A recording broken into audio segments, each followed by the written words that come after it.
मामला गंभीर भी है, बहुत बड़ा भी है और इसीलिए किसी लापरवाही का रिस्क नहीं मोल लिया जा सकता है।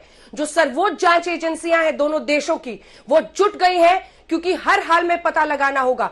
उस चिट्ठी के जरिए जो धमकी दी गई है तंवर साहब, वो सबसे बड़ा कंसर्न, सबसे बड़ी चिंता है। और ऐसे में पूरी ताकत झोंककर उन लोगों तक पहुंचना होगा जो भारत को चुन रहे हैं। अगर वाकई ईरान का हाथ है, भारत को चुन रहे हैं इजराइल को एक संदेश देने में, या फिर इजराइल पर जिसमें उस चिट्ठी में जनरल सुलेमानी की जो मौत है उसका जिक्र किया जा रहा है, ड्रोन अटैक में मारा गया था सुलेमानी।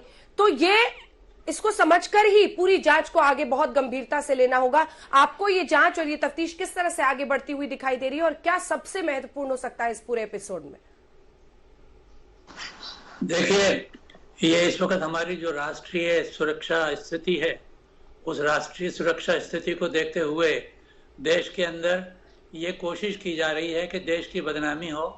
और क्योंकि हमारे संबंध इजराइल के साथ बहुत अच्छे हैं, तो इजरायली गवर्नमेंट को ये डराना चाहते हैं कि भारत के अंदर भी हम कुछ कर सकते हैं। मैं यहाँ बताना चाहूँगा कि इजराइल एक टारगेट रहा है।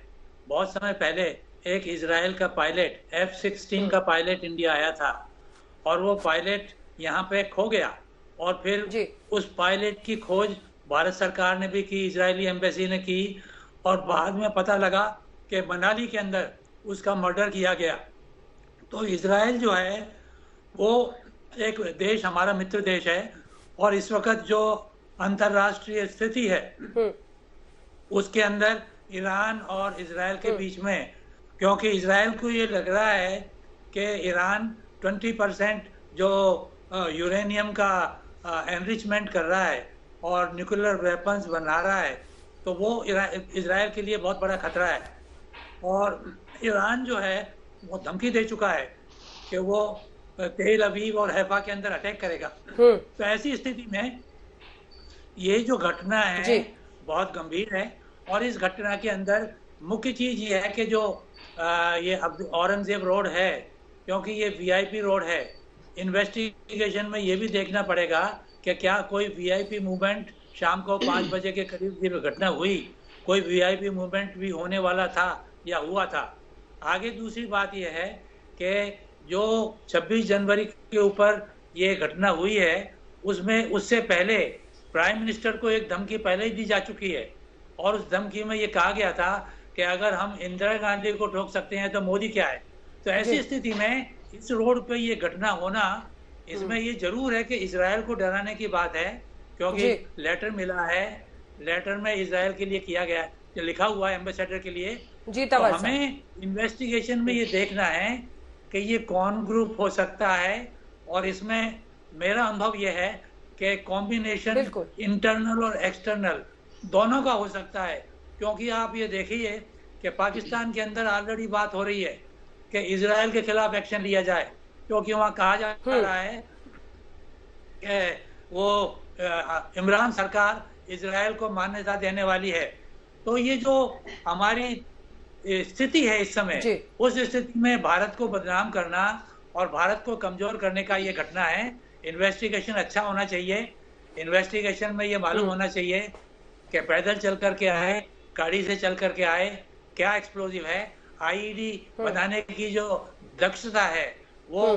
क्योंकि इसके अंदर एक और बात मैं बताना चाहूंगा कि जो सुलेमानी जी के अलावा ईरान के अंदर एक और बहुत बड़ा मर्डर हुआ, वो था कि अलकायदा का नंबर 2, और उसके अंदर अलकायदा के नंबर 2 की बेटी वो भी मारे गए, और गाड़ी में उनके गाड़ी पर अटैक हुआ।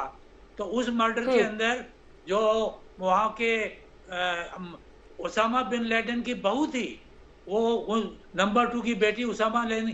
तो इस तरीके से ये ईरान, इजराइल और जो अमेरिका के संबंध हैं, और जो खाड़ी में इस समय गंभीर स्थिति है, उस सारी स्थिति को देख करके दिल्ली के अंदर ये 1.5 किलोमीटर राष्ट्रपति भवन, संसद भवन, हमारे सारे संवेदनशील, हमारी जो बैटिंग ऑफ द रिट्रीट। तो ऐसी कंडीशन में मैं आपको बता दूं कि कोई हमें गंभीरता से गवर्नमेंट ने अलर्ट किया है। हमारा कुंभ मेला आने वाला है, महाराष्ट्र के अंदर स्थिति है, तो इन सारी स्थिति को देखते हुए ये बहुत गंभीर मामला है और इजराइल हमारा मित्र है। हमने देश ने बड़ी गंभीरता से लिया है। हमारे जो एनएसए हैं उन्होंने इजराइल के एनएसए से बात किया। हमारे जो यहाँ पे हर एक तरीके से तैयारी, हमारी सारी एजेंसियां जुट गई हैं और हमारी पूरी दक्षता है। तो मैं समझता हूँ कि इन्वेस्टिगेशन पे बहुत ध्यान दे करके आगे जानकारी मालूम करें तो हम अवश्य इसमें, क्योंकि ऐसे कुछ सूत्र मिल सकते हैं कि गाड़ी जो चली है, ऐसे सूत्र मिल सकते हैं जिसमें कि इन्वेस्टिगेशन आगे बढ़ सकता है।